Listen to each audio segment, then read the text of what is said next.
নুসরাত ফারিয়ার গ্রেপ্তার এবং কারাগারে প্রেরণ নিয়ে নানা আলোচনা সমালোচনা হচ্ছে। মোটা দাগে যারা শেখ হাসিনা বিরোধী আন্দোলন সংগ্রাম করেছেন জীবন বাজি রেখে, তারাও কিন্তু বিষয়টি ভালোভাবে দেখেননি। যেমন এনসিপি, তার একটা প্রতিক্রিয়া দেখিয়েছেন। মোট কথা, নুসরাত ফারিয়ার একেবারে যে সমালোচনার ঊর্ধ্বে তা না। তিনি শেখ হাসিনা চরিত্রে অভিনয় করেছেন, এটা নৈতিক অপরাধ। আবার বলেছেন প্রত্যেকের মাঝে শেখ হাসিনা আছে, এরকম একটা বক্তব্য দিয়েছেন। তো এই বক্তব্যগুলি সবই ভিন্ন মত বা তার যেই এক ধরনের ফ্যাসিবাদের যে দর্শন, সেই দর্শনকে সমর্থন করা, সেটা কি কার্যত তিনি কোনো ফৌজদারি অপরাধ নাকি নৈতিক অপরাধ? নৈতিক অপরাধ হলে আমি যেটা বলেছি যে এটা রাজনৈতিক সংস্কৃতির ব্যাপার। আপনার দায়িত্ব হলো তাকে উইন করা, অর্থাৎ সে যে এই কাজটা ভালো করেনি এটা তাকে বোঝানো, তাকে মেসেজ দেওয়া। আর ফৌজদারি অপরাধ হলে তার প্রচলিত আইন অনুযায়ী তাকে বিচার করা। কিন্তু এই যে হত্যা চেষ্টা মামলা, যে এই মামলায় হাজার হাজার মানুষ, নিরীহ মানুষ, এমনকি কোনো কোনো ক্ষেত্রে বিএনপির লোকজনও জড়াই ফেলছে ওই প্রতিপক্ষ। তো এই যে অবস্থা, এই অবস্থাটা ভালো না। এখন প্রথম আলো একটা রিপোর্ট করেছে যে জুলাই আগস্টে কোথায় ছিলেন ফারিয়া, কি লিখেছিলেন ফেসবুকে। এখানে লিখছে, গ্রেপ্তার হয়েছেন ঢালিউড চিত্রনায়িকা নুসরাত ফারিয়া। সোমবার আদালতের মাধ্যমে অভিনেত্রীকে কাশিমপুর কারাগারে পাঠানো হয়েছে। 22 তারিখে তার জামিন শুনানি হবে। আশা করা যায় তার জামিন হবে। হত্যা চেষ্টা মামলা যেহেতু জামিন অযোগ্য, সুতরাং কারাগারে যেতে হয়েছে। এখন সামাজিক যোগাযোগ মাধ্যমে বলা হচ্ছে যে আসলে এই যে তাকে মামলায় জড়ানো হলো, ওই জুলাই আগস্টে কোথায় ছিলেন তিনি? ফেসবুক পোস্টে তিনি কানাডার একটা অনুষ্ঠানে দেখা যাচ্ছে যে গত বছর জুলাই মাসের প্রথম সপ্তাহের ঘটনা। সেই সময় দেশের জিপিএ 5 পাওয়া শিক্ষার্থীদের সম্বর্ধনা সহ বেশ কিছু আয়োজনে অংশ নিয়েছিলেন নুসরাত ফারিয়া। সেসব ছবি তিনি ফেসবুকে পোস্ট করেন।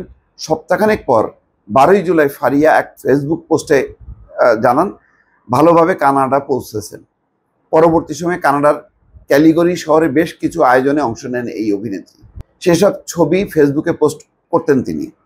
এসব আয়োজনে তার সঙ্গে ছিলেন জায়েদ খান সহ অনেকে।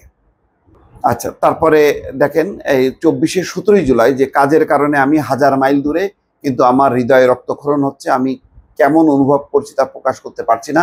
সর্বোপরি আমরা মানুষ, এই সত্যটি ভুলতে পারি না।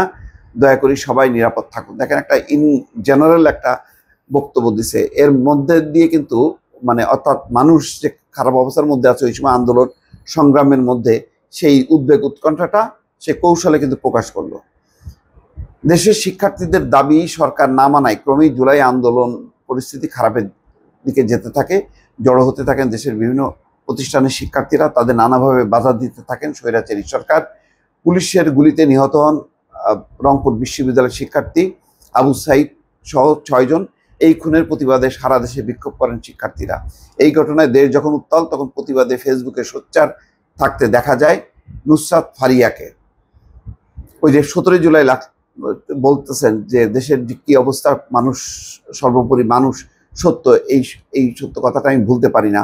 তার একভাবে কিন্তু নৈতিক সমর্থন দিল ওই শিক্ষার্থীদের পক্ষে।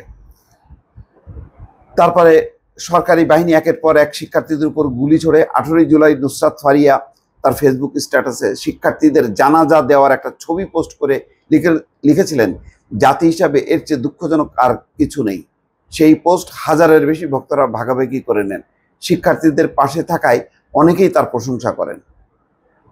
দেখছেন, 6 দিন হয়ে গেল আমার বাবা মায়ের সাথে কথা বলিনি, অর্থাৎ ওই যে যখন নাকি ইন্টারনেট শাটডাউন করলো।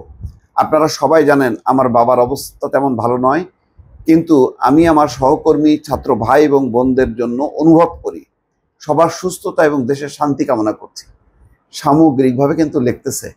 একজনকে শুধু এক পাক্ষিক একটা বিচার করলে হবে না, তার যে আর একটা চেহারা ছিল, চরিত্র ছিল, এটাও কিন্তু তিনি প্রকাশ করেছেন, এটাও স্বীকার করতে হবে। তো দর্শক, আসলে সব মিলাই যে ঘটনাটা ঘটলো, এটা ভালো কোনো উদাহরণ হলো না, বরং হাসিনা বিরোধীদের যারা হাসিনার বিরুদ্ধে আন্দোলন সংগ্রাম করলো, তারা কিন্তু এখন প্রশ্ন করছেন যে এটা তো পরোক্ষভাবে শেখ হাসিনার পক্ষে এক ধরনের সহানুভূতির একটা কালচার বা মানসিকতা গড়ে তোলা হচ্ছে এই ধরনের মানে পুলিশি অ্যাকশন বা আদালতের কার্যক্রম অথবা তাকে কারাগারে পাঠানোর মধ্য দিয়ে। দর্শক ভালো থাকবেন, আল্লাহ হাফিজ।